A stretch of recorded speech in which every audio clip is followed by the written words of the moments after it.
পুনৰ্জন্মৰ ওপৰত আমাৰ মানৱ সমাজৰ কৌতূহল বহু দিনৰ পৰা হৈ আহিছে। এনেকুৱা কিছুমান প্ৰশ্ন সদায় আমাৰ মনত আহি থাকে, যেনে ধৰি লওক প্ৰকৃততে আমাৰ পুনৰ্জন্ম সত্যনে? মই মোৰ আগৰ জন্মত কি আছিলো? মই আজি বহু দিনৰ পৰা একেটা সপোনকে দেখি থাকো। এয়া বাৰু মোৰ পূৰ্বজন্মৰ ঠাই নেকি?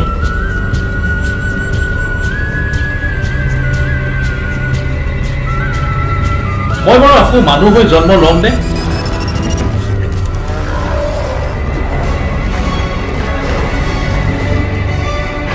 এনে এইবোৰী প্ৰশ্ন আমাৰ মনত সদায় ঘূৰি থাকে, পাকঘূৰণি খায়। তেন্তে জানো আহক আজিৰ এই ভিডিঅ'টোত আচলতে কি হয় এই পুনৰ্জন্ম।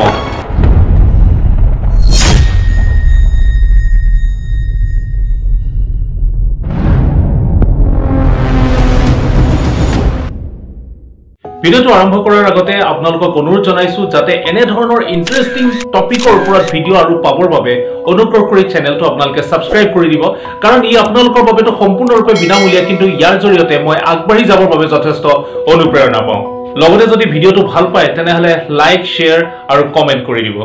1998 চনত আমেৰিকাৰ ছেন ফ্ৰান্সিস্কোত এটি শিশুৰ জন্ম হৈছিল। সেই শিশুটিৰ নাম ৰখা হৈছিল জেমছ লেনিনগেৰ। শিশুটিৰ 2 বছৰ বয়সলৈকে সব ঠিকই আছিল, কিন্তু এদিন ৰাতি হঠাৎ শিশুটিয়ে plane crash, little men can't get out এনে ধৰণৰ কিছুমান বাক্যৰে ৰাতি হঠাৎ চিঞৰা আৰম্ভ কৰিলে। আৰু এই ৰাতিৰ পিছৰ পৰা শিশুটিৰ এই ঘটনা বাৰে বাৰে হ'বলৈ ধৰিলে, ৰিপিটেডলি। মাকে সদায় নটিচ কৰে যে শিশুটিয়ে ৰাতি চিঞৰাৰ সময়ত এনে ধৰণে হাত ভৰিবোৰ জোকাৰে যেন কোনো ককপিটৰ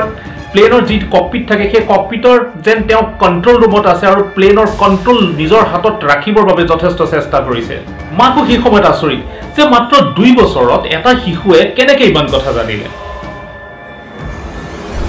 ইয়াৰ পিছত আন এদিনাখনৰ ঘটনা, জেমছে নিজৰ খেলনা প্লেনখন চাই ক'লে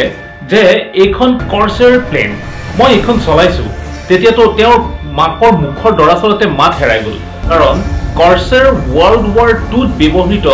এখন ফাইটাৰ প্লেন। এতিয়া কথাটো হ'ল যে 1998ত জন্ম হোৱা এটি শিশুৱে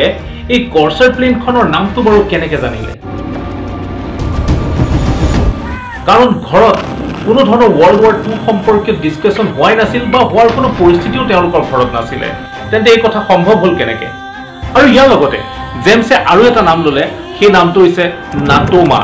পেৰেণ্টছে নামটো লগে লগে ইণ্টাৰনেটত চাৰ্চ কৰিলে আৰু গম পালে যে নাটোমা নামৰ সঁচাকৈ এখন এয়াৰক্ৰাফ্ট কেৰিয়াৰ USA ব্যৱহাৰ কৰিছিলে ৱৰ্ল্ড ৱাৰ 2ৰ সময়ত।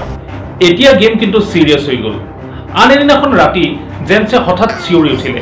আৰু চিঞৰি উঠি তেওঁ বাৰে বাৰে দেউতাকক ক'লে যে দেউতা মোক বচোৱা, মোৰ প্লেনখনত বৰ্তমান জাপানীজে শ্বট কৰিছে, মই ককপিটৰ ভিতৰৰ পৰা সৰি পৰিম, এতিয়া মই মৰিলো। এতিয়া এনে ধৰণৰ কিছুমান চিঞৰ তেওঁ ইংৰাজী ভাষাতে, মই আপোনালোকক বুজিবৰ কাৰণে অসমীয়া ভাষাত কৈ দিছো,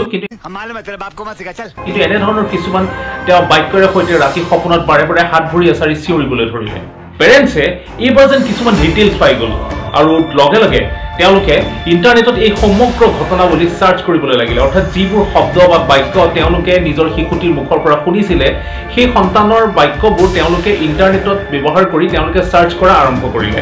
চাৰ্চ কৰাৰ পিছত তেওঁলোকে গম পালে যে লেফটেনেণ্ট জেমছ হাছটন জুনিয়ৰ বুলি একচুৱেলি এয়াৰফ'ৰ্চত কৰ্মৰত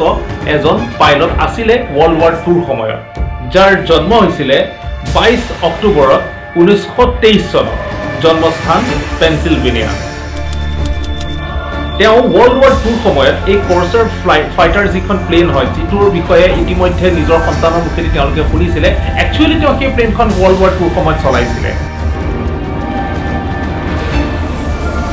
আৰু সঁচাকৈ 1945ৰ 3rd মাৰ্চত জাপানীজৰ দ্বাৰা শ্বট কৰা হৈছিলে তেওঁৰ প্লেনখন, আৰু তেওঁৰ প্লেনখন ক্ৰেছ হৈছিলে পানীত।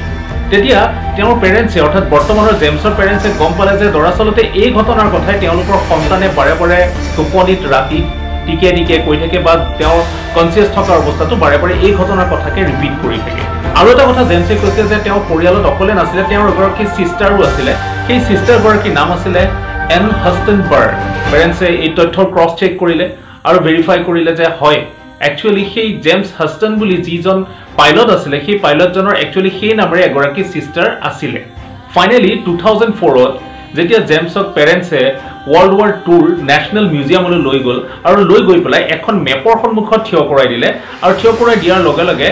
জেমছে কোনো চিন্তা নকৰাকে ডাইৰেক্টলি এটা মেপৰ লোকেশনত পইণ্ট আউট কৰি পেলাই ক'লে যে ইয়েস এই জায়গাটোতে মোক শটডাউন কৰা হৈছিল আৰু মন কৰিবলগীয়া কথাটো হ'ল যে সেই ডিটেইলছটো দৰাচলতে কোনো ইন্টাৰনেট বা কোনো কিতাপত উপলব্ধ নাছিলে একমাত্ৰ নেভিৰ ক্লাসিফাইড ৰেকৰ্ডছতে সেই তথ্য উপলব্ধ আছিলে তেনেহলে বৰ্তমানৰ সেই সাধাৰণ সন্তানটিয়ে কেনেকৈ বাৰু এই সৰু শিশুটিয়ে কথাখিনি জানিলে এই সকলো ঘটনা অৱশেষত জেমছৰ বৰ্তমানৰ পিতৃ-মাতৃয়ে 2009 চনত এখন কিতাপ আকাৰে প্ৰকাশ কৰিলে আৰু সেই কিতাপখনৰ নাম ৰাখিলে সোল সাৰ্ভাইভাৰ বুলি জেমছৰ এই কেছটো দৰাচলতে পিছত বহুত ৰিসাৰ্চাৰে ৰিসাৰ্চ কৰিছে আৰু ক্ৰছ ভেৰিফাইও কৰিছে উদাহৰণস্বৰূপে আমি ডক্টৰ জিম টাকাৰৰ নাম ল'ব পাৰোঁ কেৰল বোমেন তাৰ লগতে আমি নাম ল'ব লাগিব ডক্টৰ ইয়ান ষ্টিভেনসন এই সকলো গৱেষকে এই কেছটো বেলেগ বেলেগ টাইমলাইনত তেওঁলোকে ৰিসাৰ্চ কৰিছে কিন্তু ৰিসাৰ্চ কৰাৰ পিছতো কোনো ধৰণৰ সাইন্টিফিক ক্লেৰিফিকেশন তেওঁলোকে দিবলৈ ব্যৰ্থ হৈছিল অকল এয়ে নহয় ইন্টাৰনেটত আপোনালোকে যদি ৰিসাৰ্চ কৰে তেনেহলে এনে ধৰণৰ বহুতো ঘটনা আপোনালোকে দেখিব যি বৰ্তমান আনএক্সপ্লেইনেবল তেন্তে কি এই পাজল সলভ নহব নেকি সলভ হ'ব খালি ইয়াৰ বাবে আমাৰ মেটেলিক সায়েন্সৰ জগতৰ পৰা আমি বাহিৰলৈ ওলাই আহি ওপেন মাইন্ডেডলি কিছুমান কথা আমি চিন্তা কৰিব লাগিব আৰু মেটেলিক সায়েন্সৰ পৰা কিছুমান সম্ভাৱনীয়তা বাছি লৈ পেলাই আমি কিছু এক্সপ্লেনেশন ইয়াৰ জৰিয়তে দিব পাৰো বিজ্ঞান অনুসৰি এনাৰ্জি না সৃষ্টি কৰিব পাৰি না ধ্বংস কৰিব পাৰি তেনেহলে আমাৰ কনসিয়াস বা চেতনা কনসিয়াস বা চেতনা মানে হৈছে ধৰি লওক আমাৰ স্মৃতি আমাৰ চিন্তা আমাৰ অভিজ্ঞতা এইবোৰ যদি আমাৰ ব্ৰেইনত এনাৰ্জি ৰূপত সেভ হৈ থাকে তেন্তে মৃত্যুৰ পিছত সেইবোৰ অন্য ব্ৰেইনলৈ ইজিলি ট্ৰান্সফাৰ হ'ব পাৰে এই বিষয়ে ইতিমধ্যে মই মোৰ আগৰ ভিডিঅ'ত উল্লেখ কৰিছো যে কেনে ধৰণে হিউম্যান ব্ৰেইনে সিগনেল ৰিসিভ কৰে গতিকে আমি কৈছিলো যে ব্ৰেইনৰ যি ফ্ৰিকুৱেন্সি হয় সেই ফ্ৰিকুৱেন্সি দৰাচলতে মৃত্যুৰ পিছতো ইউনিভাৰ্সেল লগত মিলি যায় আৰু ইউনিভাৰ্সেল লগত যেতিয়া মিলি যায় তেতিয়া আমাৰ যি নৱগঠিত ব্ৰেইন হয় বা শিশুৰ ব্ৰেইন হয় সেই শিশুৰ ব্ৰেইনে সেই সিগনেল ইউনিভাৰ্সৰ পৰা ক্যাপচাৰ কৰি ল'ব পাৰে আৰু ক্যাপচাৰ যদি কৰে তেনেহলে সেই ব্ৰেইনৰ যি কনসিয়াসনেস আছিল বা স্মৃতি অভিজ্ঞতা যিবোৰ আছিল সেই ব্ৰেইনটো এই নতুন ব্ৰেইনে সেই চিন্তাবোৰ এই নতুন ব্ৰেইনে ক্যাপচাৰ কৰি ল'ব আৰু ক্যাপচাৰ কৰি লোৱাৰ লগে লগে আমি তাক পুনৰ জন্ম বুলি ক'ব পাৰো ই একমাত্ৰ দৰাচলতে পসিবল সাইন্টিফিক এক্সপ্লেনেশন বুলি আপোনালোকে ক'ব পাৰে তেনেহলে এইখিনিতে আৰু এটা কোৱেশ্চন আমাৰ মনলৈ আহে যে হিন্দু শাস্ত্ৰ মতে কোৱা যায় যে কৰ্ম অনুসৰি ডিপেন্ড কৰিব যে নেক্সট জন্মত তেওঁ মানুহ হৈ থাকিব না নাথাকে অৰ্থাৎ নেক্সট জন্মত কি তেওঁ খিয়ালো হ'ব পাৰে তেওঁ মহদা হ'ব পাৰে বা অন্য জীৱ-জন্তুৰ ৰূপত তেওঁ জন্মগ্ৰহণ কৰিব পাৰে তেনেহলে হিন্দু শাস্ত্ৰ অনুসৰি এই কথাষাৰ কিমান দূৰ সত্য নমো নাৰায়ণায় আমি এটা কথা বুজিব লাগিব যে যদিহে আমাৰ হিউম্যান ব্ৰেইনৰ যি কনসিয়াসনেস হয় সেই কনসিয়াসনেসবোৰ যদিহে মৃত্যুৰ পিছত সিগনেল হিচাপে বা ফ্ৰিকুৱেন্সি হিচাপে আমাৰ ইউনিভাৰ্সৰ অৰ্থাৎ আকাশত যদি ভাহি থাকে তেনেহলে হিউম্যান ব্ৰেইনৰ যি কমপ্লেক্স চিন্তাধাৰা আমাৰ চিন্তাধাৰাবোৰ জীৱ-জন্তুৰ দৰে নহয় তেলে সেই চিন্তাধাৰাবোৰ নো ডাউট যে কোনো হিউম্যান ব্ৰেইন অৰ্থাৎ কোনো মানুহৰ ব্ৰেইনেহে সেইবোৰ ক্যাপচাৰ কৰিব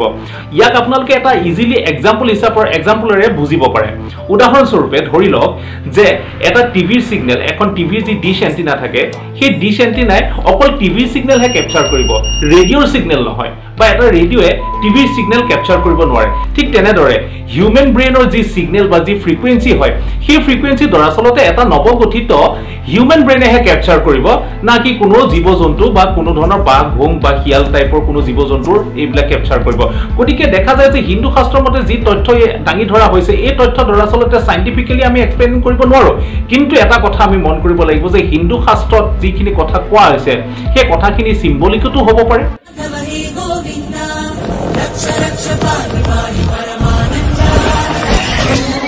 উদাহৰণস্বৰূপে আপুনি এই জন্মৰ কৰ্মৰ ওপৰত ডিপেন্ড কৰি পেলাই অহা জন্মত আপুনি শিয়ালৰ দৰে বুদ্ধিয়ক এজন মানুহৰ ৰূপতো জন্মগ্ৰহণ কৰিব পাৰে অথবা গাধৰ দৰে এজন মানুহ হ'ব পাৰে গতিকে ডিপেন্ড কৰিব আপোনাৰ এই জন্মৰ কৰ্মৰ ওপৰত আমি হিন্দু শাস্ত্ৰত লিখাৰ দৰে ডাইৰেক্টলি কোনো এজন মানুহৰ পৰা গৈ পেলাই গাধ হৈ নাযায়গৈ তেন্তে এতিয়া বাকী থাকি গ'ল এই ৰিপিটেড সপোনৰ ৰহস্য কি বাৰু এই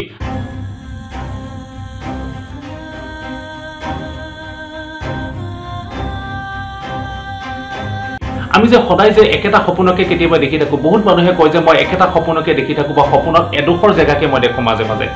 য'ত দেখোঁ মই এখন চিনাকি গাঁও, পাহাৰ, নদী,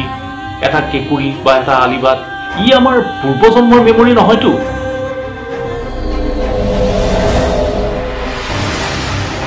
এই ৰহস্য ফাদিল কৰিবৰ বাবে আপোনালোকে চাব লাগিব জুমেদৰ নেক্সট ভিডিঅ'টো। নেক্সট ভিডিঅ'টোত আমি দৰাচলতে ডিছকাশ্যন কৰিম কি হয় আচলতে এই সপোন। তেনেহ'লে আজিলৈ বিদায় লৈছোঁ, আৰু বিদায় লোৱাৰ আগতে পুনৰ কৈছোঁ অনুগ্ৰহ কৰি চেনেলটো ছাবস্ক্ৰাইব কৰিবলৈ নাপাহৰিব। ধন্যবাদ।